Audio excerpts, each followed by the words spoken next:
Ei, kiek dabar valandų? Dabar rytas, Kefyre. O kodėl klausi? Tai kodėl tada taip tamsu ir aš nieko nematau? Tai gal atsimerk pagaliau, pūkuotas tu miegalių. Tai kad aš atsimerkęs, bet nieko nematau. Oi, aš, kodėl, kas yra? Kefyre, ant tavęs kabo kažkokie medžių lapai. Kokie lapai? Aš nelabai skiriu medžių lapus. Gal palmių? O iš kurgi dabar tie palmių lapai? Ir kas galėjo ant Kefyro juos pakabinti? Rože, ir ant tavęs lapai. Įdomu, kas čia taip pajuokavo? Aš nematau čia nieko juokingo. Taip, Kefyre, tu čia taikliai pataikiai. Tu nieko matyti ir neturėtum, juk ant tavęs lapai. Sniege, nustok mane erzinęs. Geriau nuimk nuo manęs tuos lapus. Ką sakai, Rože?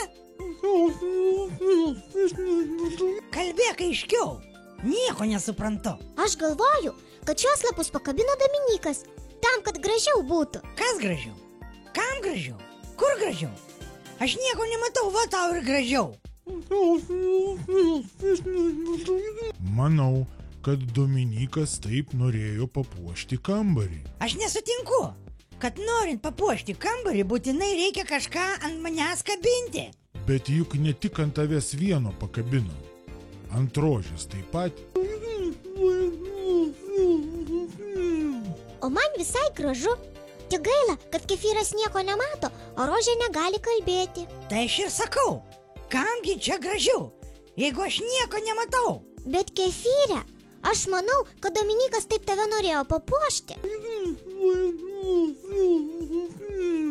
Nežinau, ką jis ten norėjo, bet aš dabar nieko nematau, o Rožėva negali nieko pasakyti. Žinote ką, sugalvojau. Aš nuvažiuosiu pas Dominiką ir paprašysiu, kad jis šios lapus nuimtų. Taip, kad nuimtų ir atsiprašytų. Kefyre, aš nematau, bet galvoju, kad su šiais lapais tu dabar atrodai gražesnis nei prieš tai. Sakai gražesnis? Taip, Kefyre, tie lapai tau labai tinka. Tik gaila, kad Rožė negali kalbėti. Tobi, o Rožei tie lapai irgi tinka? Na, nežinau. Man tai atrodo, kad gražu. O kam tie lapai tinka daugiau? Man ar Rožei? Galėjo Kefyrų ir burną užklijuoti. Tai bent tylu dabar būtų. Sniege, o žinai, kodėl ant tavęs nėra lapų? Nagi kodėl? O todėl, kad visus lapus tau į vidų sudėjo.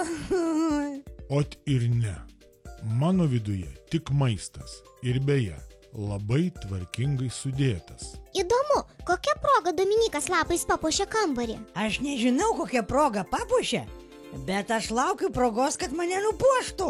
Žinok, Kefyre, namus ar kambarį visuomet nupuošė tuomet, kai baigėsi kokia nors šventė. O aš manau, kad kambarį papuošė todėl, kad už lango labai gražus ruduo. O kada tas ruduo pasibaigs ir aš vėl galėsiu viską matyti? Ruduo pasibaigs lapkričio pabaigoje. Ir tuomet prasidės žiema. Tai ką? Norite pasakyti, kad aš visą mėnesį nieko nematysiu?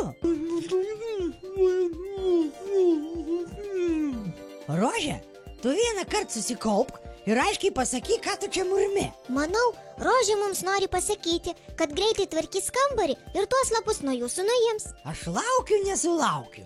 Ir prisiekiu savo ūsais, kad jeigu greitai nenuims nuo manęs tų lapų, aš pradėsiu naktimis dainuoti. Na va, ūsuotasis mūsų talentas. Ir kągi tu dainuosi? Kefyre, aš tavęs prašau, kad tu naktį nedainuotum. Nes tuo metu prikelsiu Dominiką, jis neišsimiegos, o neišsimiegojęs užmirš su manimi žaisti. Taip, Kefyre, būk kantrus. Ateis laikas ir nuo tavęs tuos lapus tikrai nukabins. Gerai, jau gerai, aš tai pakentėsiu, bet va, kai Rožei nuims tuos lapus, tai jį tada neužsičiaups iki pavasario, pamatysit. Kefyre, neerzink Rožės. Ji išauklėta dama ir sugeba save kontroliuoti. Žinote Žinote ką? Aš važiuoju pas Dominiką, kad jis išlaisvintų Rožę ir Kefyrę nuo šitų lapų. Teisingai, Tobi. Ir jūs, vaikučiai, prieš puošdami namus, pasitarkite su savo tėveliais.